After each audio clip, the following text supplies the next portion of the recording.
yaramudusigiye munsi y'umusaraba. Nimuze tumusange, nimuze tumusingize, ni nyina w'umwamaza tuvuganira,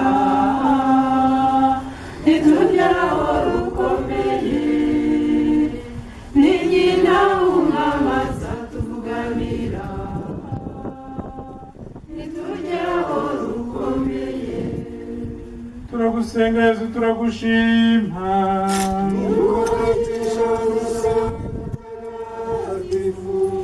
Umurambo wa Yesu bawururutsa.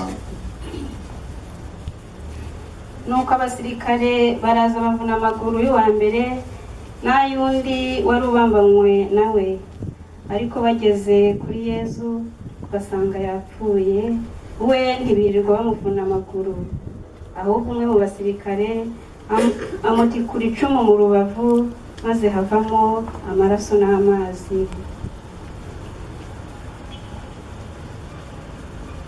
Uyu musirikare wateye Yesu icumu ntiyamenye agaciro k'umutima we n'akaya amaraso n'amazi byawuvutsemo, kuko amaraso ye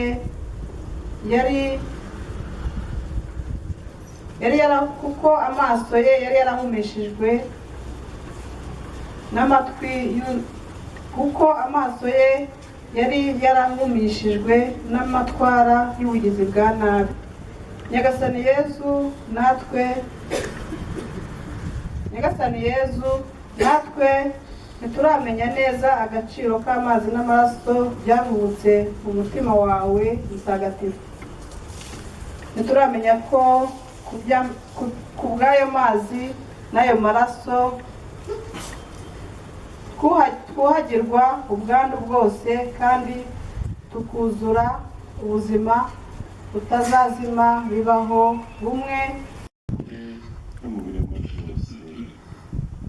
Nta kindi twifuza ushyize roho zacu mu biganza byawe, turazigutuye umwe urukundo rwose mu mitima yacu, kuko tugukunda Nyagasani, bityo tukaba twirunduriye mu biganza byawe ntacyo dusize inyuma, tukwizeye kuko uri data, ku bwa Kristu umwami wacu. Dawe uri mu ijuru,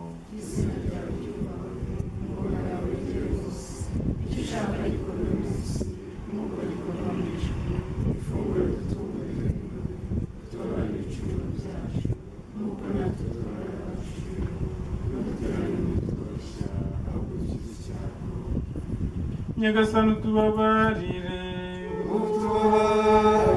abakristu bapfuye Imana nibabarire baruhukire mu mahoro.